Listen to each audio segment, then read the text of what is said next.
Doctor Ajay Singh Chautala राष्ट्रीय अध्यक्ष जजप्पा सोनीपत पहुंचे।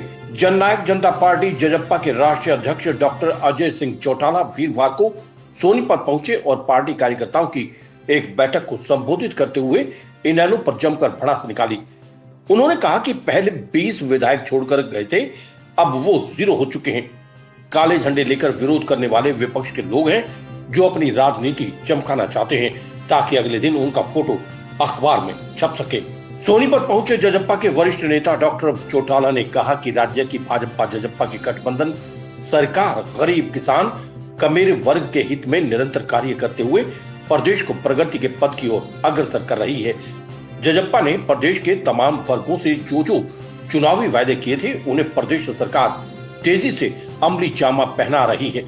राज्य सरकार द्वारा किसान हित में जहां देश भर में सबसे ज्यादा फसलों पर एमएसपी किसानों को दिया जा रहा है, तो वहीं मंडी व्यवस्था को और मजबूत बनाने के लिए नई मंडियां भी बनाई जा रही हैं। यही नहीं, फसल खरीद के बाद राज्य सरकार सीधा किसानों के खाते में भुगतान कर रही है। किसान आंदोलन के संदर्भ में डॉक्टर अजय सिंह चौटाला ने कहा कि किसी भी मुद्दे का समाधान सड़क पर बैठकर नहीं बल्कि वार्ता करके ही होता है। उन्होंने कहा कि केंद्र सरकार वार्ता के लिए तैयार है, इसलिए किसान नेता भी बातचीत के लिए आगे हैं।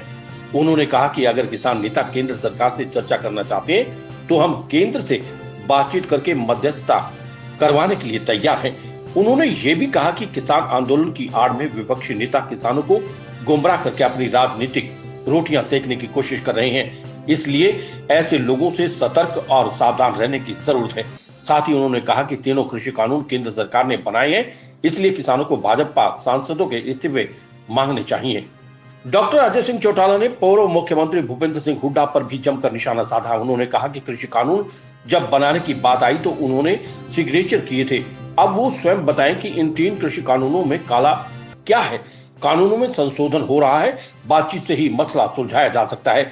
अगर रोड पर बैठने से और इस्तीफा देने से समस्या का समाधान हो जाता तो इससे पहले दुष्यंत के चाचा भी इस्तीफा दे चुके। जहां पे एक नहीं 11 फसलें एमएसपी प्राइस पर बिकती है और एमएसपी प्राइस पर ही नहीं उससे भी ज्यादा दाम पर बिकती है। आज सरसों का बाजार का भाव पूछ के देख लो और एमएसपी पूछ के देख लो। आज ग्वार का बाजार का भाव पूछ के देख लो और एमएसपी का पूछ के देख लो। बाजरा जिसे कदे भी नहीं खाते थे, हमने गेहूं से भी ऊंचे दाम पर 2150 रुपए प्रति क्विंटल के भाव से किसान का दाना दाना ना केवल बिकवाने का काम किया बल्कि सीधे उसके अकाउंट में पैसे डलवाने का काम किया। बुजुर्गों और नौजवान दोस्तों, लगातार आपके बीच में किसान के हित के लिए जननायक जनता पार्टी संघर्षरत है। आपके हित हमारे लिए सर्वोपरि है। जुमा जुमा पहले पैदा हुई जननायक जनता पार्टी ने आपके सामने एकदम तो लोकसभा का चुनाव लड़ा, उसके बाद जींद का उपचुनाव लड़ा और फिर विधानसभा के चुनाव लड़े। 10 विधायक जीत करके आना कोई बड़ी बात नहीं है। बड़ी बात जैसे निशान सिंह जी ने कही कि थोड़े से समय में 10 महीने के अंतराल में हमने हरियाणा प्रदेश के लोगों का मन जीतने का काम किया, दिल जीतने का काम किया और आप लोगों ने जो प्यार स्नेह सहयोग लाड और दुलार दिया उसकी बदौलत 10 महीने में पार्टी ने 17.5% वोट हासिल करने का काम किया। ये बहुत बढ़िया चीज है। 8 महीने से तो मकसद हल हुआ क्या? कोई बातचीत करे, रास्ता निकाले, कोई 2 कदम आगे बढ़े, कोई ठीक सुझाव दे, तभी समस्या का समाधान हुआ करता है। 4 लोग जहां भाई राजनीतिक प्रोग्राम होते हैं वहां काले झंडे लेकर के खड़े हो जाते हैं, जिंदाबाद मुर्दाबाद, ताकि अगले दिन उनकी अखबारों में सुर्खियां छपे। वो अपने आप को नेता बनाने में लगे हुए हैं, अपनी राजनीतिक रोटियां सेकने में लगे हुए हैं। बुजुर्गों और नौजवान दोस्तों,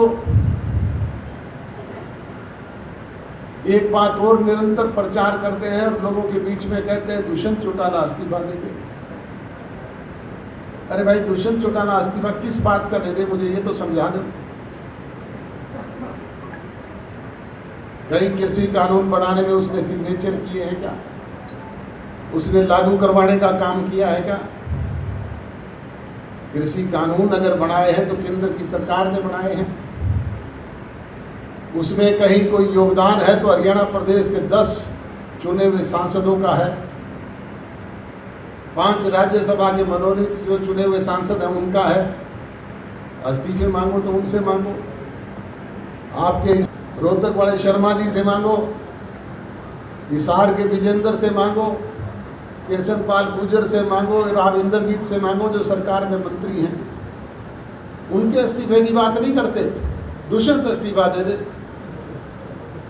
और मैंने तो बार बार कहा है कि दुष्यंत के इस्तीफे से कोई समस्या का समाधान होता हो तो मेरे से 1 नहीं 10 के 10 के मेरी जेब में है, ले जाओ और समाधान करवा लो। इस्तीफा तो दुष्यंत के चाचा ने भी दिया था, कोई समाधान निकला क्या? वह मेमोरी उड़ जाती रही। इस तरह की बेबुनियाद बात करके लोगों को भ्रमित करने का काम, अपनी राजनीतिक रोटियां सेकने का काम हमारे राजनीतिक विरोधी करते हैं और उसमें कहीं ना कहीं शिकार हमारे भोले भाले किसान भी हो जाते हैं। हमारे लिए किसान का हित सर्वोपरि है।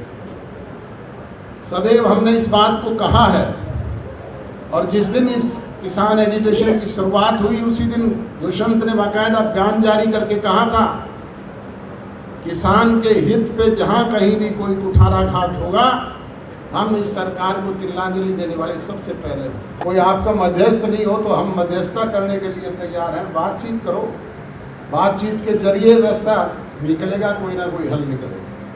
सड़क पर बैठने से समाधान नहीं होता, जिंदाबाद मुर्दाबाद करने से समाधान नहीं होता, किसी की गाड़ी पर पत्थर फेंकने से, किसी को भला बुरा कहने से समाधान नहीं निकलता। ये सारी की सारी बातें तो बेबुनियाद है। जरूरत है आज ऐसे लोगों से सचेत सजग और सावधान होकर के अपने हिमायती को पहचानने की। जरूरत है ये बातें जन जन तक पहुंचाने की। आपके बीच में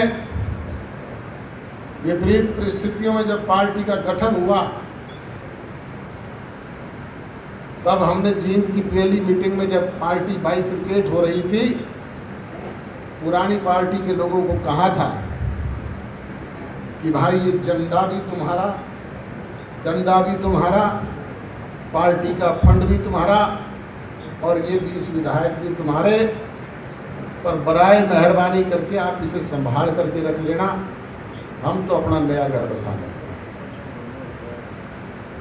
परंतु वो जो 20 विधायकों पे थे वो 1 पे आ गए। Bureau report.